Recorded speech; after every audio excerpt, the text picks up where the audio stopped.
사실 제가 선거 기간에 화도 많이 들어가지고요. 폭삭수가수다 보면서 눈물을 흘리셨다. 그 다음 말도 기억나요.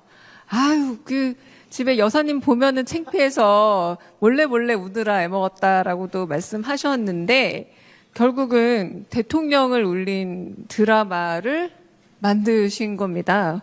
네. 누구까지 울리고 싶어서 만들었는지 좀 궁금합니다. 네, 옆에 마이크, 예. 지금 5분 계신 중에 유일하게 상 받지 않고 지금 이 자리에 있는. 근데 그 대통령 네 분의 눈물이 상이었던 것 같습니다. 예. 전 국민의 공감과 눈물을 받으리라고는 생각을 못 했었는데, 네. 제 생각보다 더 많이 좋아해 주시고, 더 오랫동안 좋아해 주시더라고요. 요즘도 말씀 많이 해 주시고, 좀 최근에 좀 늦게 봤다고 말씀해 주시는 분도 계시고, 그래서 감사할 따름입니다. 질문이 뭐였죠, 근데? 네. 정말 얼마나 울릴 작정을 하신 건지 아니면 결과적으로 많이 울린 건지. 근데 사실은 진짜 이거는 공개적으로 말씀드리는 건 처음인데요. 진짜 엄청 웃기려고 엄청 노력했거든요. 예.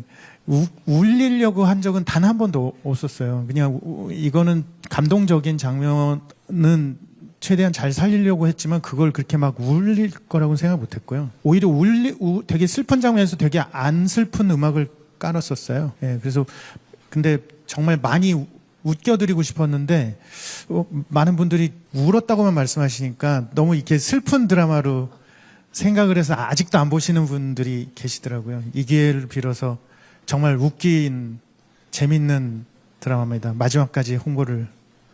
네. 네. 여사님, 어떤 부분에서 대통령께서 눈물을 흘리신 걸까요? 자주 우세요? 드라마 보고?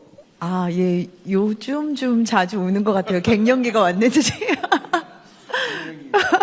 근데 사실 금요일 날 드라마가 나왔잖아요. 그래서 저는 하루 종일 기다리다가 제가 먼저 다 봐요. 보고 나서 이 사람이 이제 주말에 시간이 있으니까 주말에 이제 그걸 다 몰아서 보는데 전 한 번 본 거 혼자 볼 때는 막 저도 울며 불며 보다가 이 사람이랑 같이 볼 때는 두 번째 보니까 좀 눈물이 좀 덜 나오잖아요. 그래서 아마 이 사람이 참아서 뒤에서 울었던 것 같아요. 저는 2번 봤답니다. 그런데 아마도 감사합니다. 그 주인공 애순이를 보면서 아, 우리 현대사의 어머님, 누이 이런 것들을 생각했었던 것 같아요. 이 사람은 특히 또 우리 하늘나라 간 신우의 어릴 때 아명이 애자였다고 그래요. 그래서 그런 게 연상이 돼서 아마 눈물샘이 자극되지 않았나 싶습니다. 대통령을 울린 예술이네요. 네.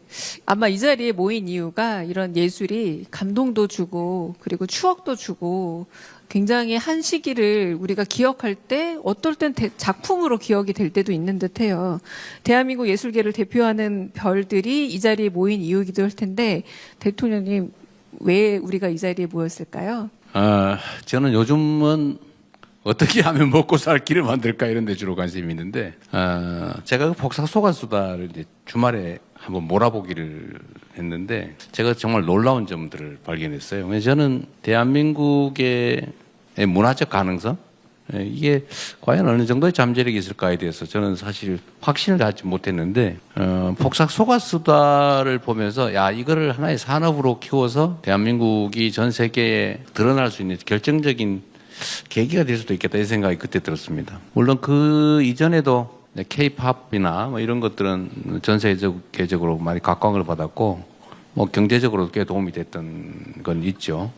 오늘은 노래하시는 분들은 안 계셔서 좀 아쉽긴 한데 그래서 그건 뭐 노래니까 그런가 보다 라고 생각했어요. 근데 저는 그 제주도에 그것도 지금도 아니고 과거에 그 어려운 시절 대한민국이 이제 급속성장을 하니까 급변했거든요.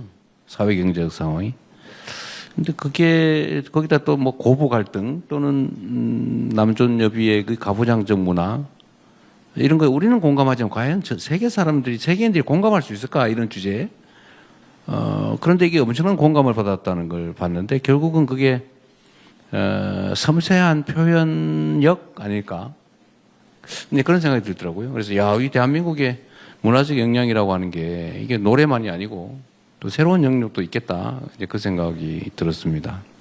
그 전에 저는 대한민국의 음식이 이게 건강식으로는 세계 거의 최강에 속하는데 이게 새로운 가능성이 있겠다 생각하고 있던 차에 드라마를 보고 이걸 대한민국의 문화를 대대적으로 키워서 우리 국민들의 일자리도 만들고 또 세계적으로 소위 대한민국의 소프트 파워를 키우는 영향력을 키우는 좋은 소재가 될 수도 있겠다는 생각이 정말 강력하게 들었어요.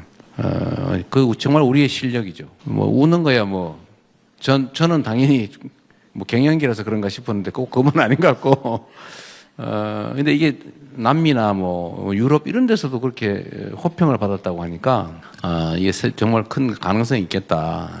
이거를 어떻게 하면 키우고 우리 국민들한테 문화적인 좀 이렇게 그 수준 높은 수준의 문화를 좀 즐길 기회도 주고 일자리도 만들고 대한민국의 국력도 키우는 수가 될까 하는 그 부분도 계속 고민을 하게 됐는데요. 어쨌든 혹삭 속았수다가 정말 많은 가능성을 보여준 것 같습니다. 그 제가 그 김구 선생을 개인적으로 참 좋아하는데 근데 이분이 이제 그렇게 얘기를 했다고 해요. 우리가 뭐 일제에 강점을 당하고 있기는 하지만 우리가 이 국가의 무력을 키워야 되겠다. 힘을 키워야 되겠다. 그러나 이게 다른 나라를 침략해서 지배할 정도의 무력이 아니고 무력은 우리를 지킬 정도면 충분하다. 또 하나는 그 경제력, 국가의 부라고 하는 것도 우리가 잘 먹고 잘 사는 정도면 되겠다. 그러나 문화는 온 세상에 좋은 일만 하는 거니까 좋은 선한 영향력만 미치니까 정말 강한 문화의 힘을 가진 나라가 되는 게 내 소망이다. 이런 얘기를 하셨다고 해요. 그런데 거의 김구 선생이 말씀하신 문화 강국으로 우리가 들어가는 초입에 서 있는 것 같습니다.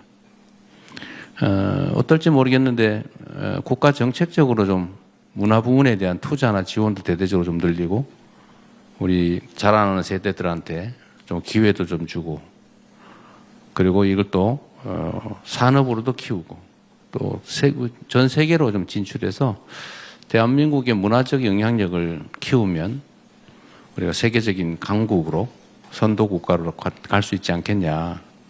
가장 강력한 힘이 되지 않겠냐 이런 생각이 좀 들었습니다. 요새는 그 생각하면은 뿌듯하기도 한데 그래서 지금 문화부 장관을 못 뽑고 있어요.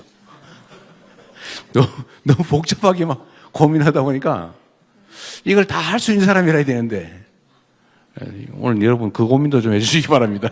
그러니까요. 낭중지추처럼 주머니에서 튀어나온 송곳 같은 인물들로 지금 문화 강국이 됐는데 대통령 말씀은 이제 시스템으로 체제를 갖춰서 정말 문화 강국의 토양을 만들겠다는 말씀으로 들립니다. 김원석 감독님 지금 이 극찬을 받았을 때 사실 대통령 내외뿐만 아니라 많은 분들의 극찬을 받고 있단 말이에요. 연출하면서 혹시 가장 이거는 꼭 좀 통했으면 좋겠다. 신경 썼던 부분 있을까요? 그 지금 말씀하신 거고 일맥상통한데 사실은 엄청나게 그 큰 드라마틱한 사건이 없는 드라마다 보니까 아주 디테일하게 감정을 잘 표현해서 그 디테일한 감정의 공감으로 계속 추진력을 얻어야 되기 때문에 가짜로 보이는 거를 최대한 안 해야 되겠다. 그래서 정말 그러기 위해서 노력했고 그러기 위해서 스태프들이나 연기자분들께서 정말 열심히 노력을 해주셨고요.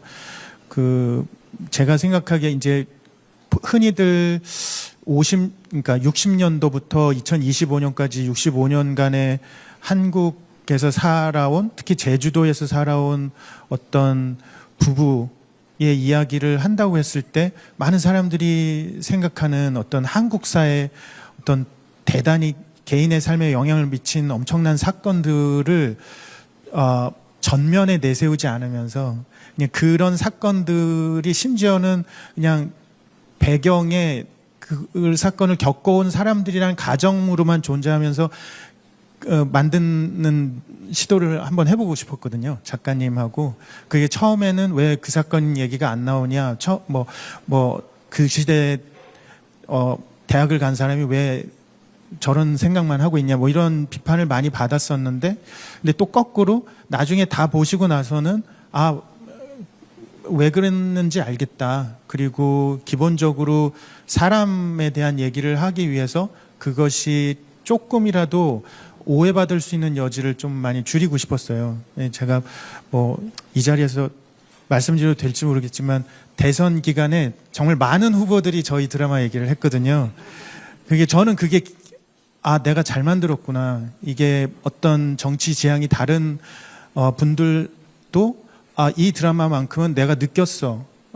내가 이 드라마를 느낄 수 있는 후보자야라고 얘기를 한다는 거는 저희가 말하고자 했던 그러니까 어떤 인간의 기본적인 부분에 대해서 다 이제 공감해 주신 것 같아가지고 그 부분이었습니다. 결국은 가장 균형 잡힌 거는 어떻게 보면 아무 말도 안 할 때 균형 잡힌 게 아니라 뭔가를 아주 철저하게 얘기할 때 균형 잡힌 시선이 있을 수 있다고 생각하는데 그 휴머니즘 그거 하나로 이제 특히 요즘 이제 어쨌든 어르신분들이 이제 전반적으로 대화가 많이 부족하지만 그러니까 연령별로 혹은 남녀 간에 서로 소통의 기회가 점점 줄어들고 있는데 이거를 통해서 얘기의 물꼬가 텄으면 좋겠다는 생각을 만들었는데 어쨌든 그런 것들이 알아주시는 분들이 많은 것 같아갖고 감사합니다.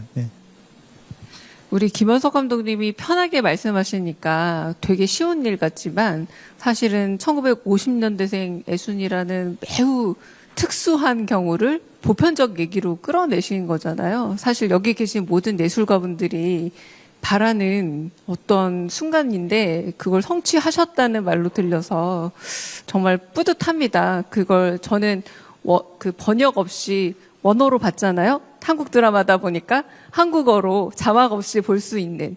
그러니까 꼭 우리는 좋은 작품은 자막이나 번역을 통해서만 봤는데 정말 거기서 좀 뿌듯했다는 생각이 들고요. 이 질문은 결국은 답을 이미 해주신 것 같아요. 타임지가 선정한 올해 최고의 K-드라마에도 올랐고 가장 한국적인 이야기에 세계인들이 궁금한 이유 이걸 한번 물어보도록 되어 있는데 그 말씀이 거의 답이 된 듯은 합니다. 네네.